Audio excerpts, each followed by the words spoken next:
I lost 25 pounds in 3 months back in 2015, eating all the carbs. Of course, I'm speaking in hyperbole here to be dramatic, but at least 60 to 70% of my calories were coming from carbohydrate when I finally broke through with weight loss. If carbs, though, are so terrible for weight loss, how on earth did I actually do this? How was I able to lose weight eating so many of them? Let's talk about it.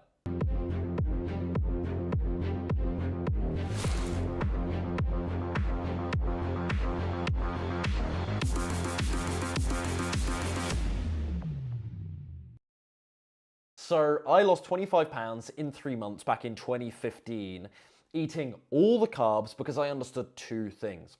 Number one, despite popular belief, carbs are arguably the most, that's right, the most slimming macronutrient for weight loss, and I'll explain why in just a sec. And number two, even with that considered, your intake of certain macronutrients, so carbohydrate, protein, and fat, is less crucial to weight loss than simply being in a calorie deficit in the first instance. I think a lot of people overemphasize the role of macronutrients in the equation of weight loss. I'll do low fat, I'll do keto, I'll do high carb, or should I do low carb? What about the protein? How much protein do I need, etc., etc. Understand that these questions are still important, but they are actually redundant to weight loss if you're not in a calorie deficit in the first place. Now, interestingly, to make this even more complex and to contradict myself slightly here, there is actually research that shows you may lose more weight at the same calorie deficit with different ratios between the macronutrients. So if you tinker with the macronutrients, even at the same calorie deficit,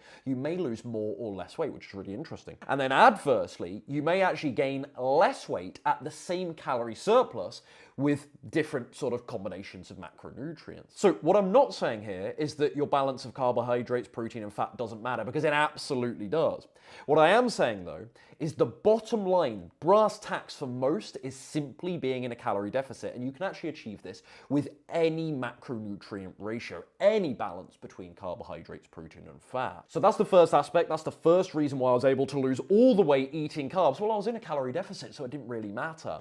But here's the second reason, second aspect to this. I actually argue, as I claimed earlier on, that carbohydrates are the most slimming macronutrient for weight loss, and here's the two main reasons why I make this argument. Number one is their caloric density, because 1 gram of carbohydrate actually produces only 4 calories, which is actually the same as protein, admittedly. But compare that to the fat macronutrient, of which 1 gram actually yields, can you guess, 9 grams of fat, which is actually over double. So 4 calories per gram with carbohydrate versus 9 calories per gram with fat. So, of course, this is an extreme example and it would never literally happen like this, but take an extremely fat-rich meal here on one hand in one plate versus a carbohydrate-rich meal, equalize the total calories of both plates so they have the same caloric amount. Well, the fat-rich meal is actually going to be tiny in volume compared to the carb-rich meal. So from a weight loss perspective, you can already see the benefits of following a high-carb approach in terms of being able to eat voluminous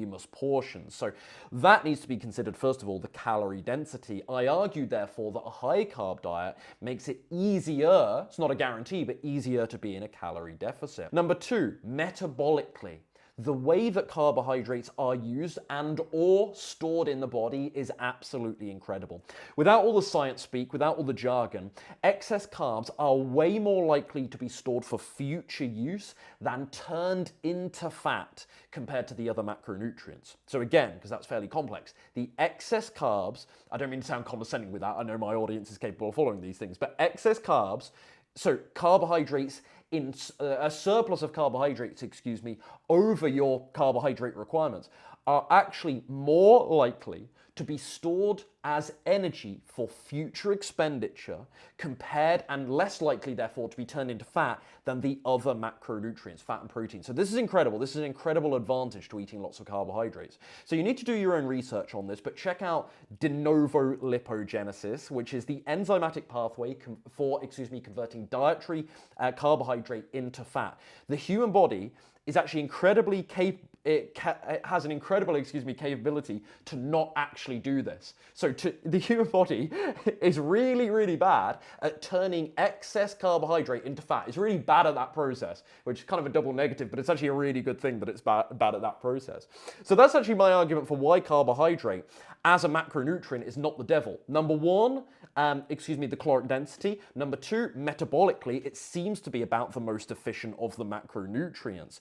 But at the same time as I say all this and I make this argument, I understand the fear around carbohydrates. Number one, many people use this simplistic label of carbs, quote unquote, to describe lots of junk and heavily processed food like donuts and pizza, which admittedly they do contain the carbohydrate macronutrient, but they're a heavily processed food with many different components, other macronutrients, other additives in of themselves. And number two, I think there are lots of misconceptions also about carbs, blood sugar, and insulin, but that's definitely another video for another day. So yeah, this is why I just cannot stand this simplistic messaging about, negative messaging about carbohydrates. It's clearly way more complex. Hopefully you can see after I've run through all of this, that it's way more complex than carbs equal bad for weight loss.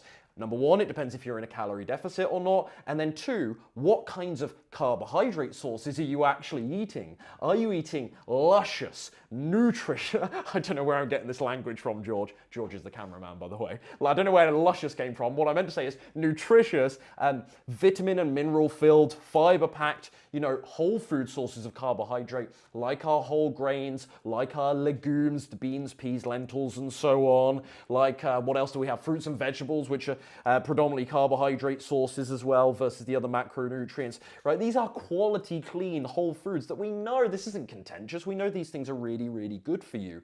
Or are you talking about, fizzy drinks, sodas? Are you talking about candy? Are you talking about pizza, donuts, etc., etc.? That simplistic carb labeling. I think there's a big difference between those things, and that's the nuance here. That's what's worth understanding.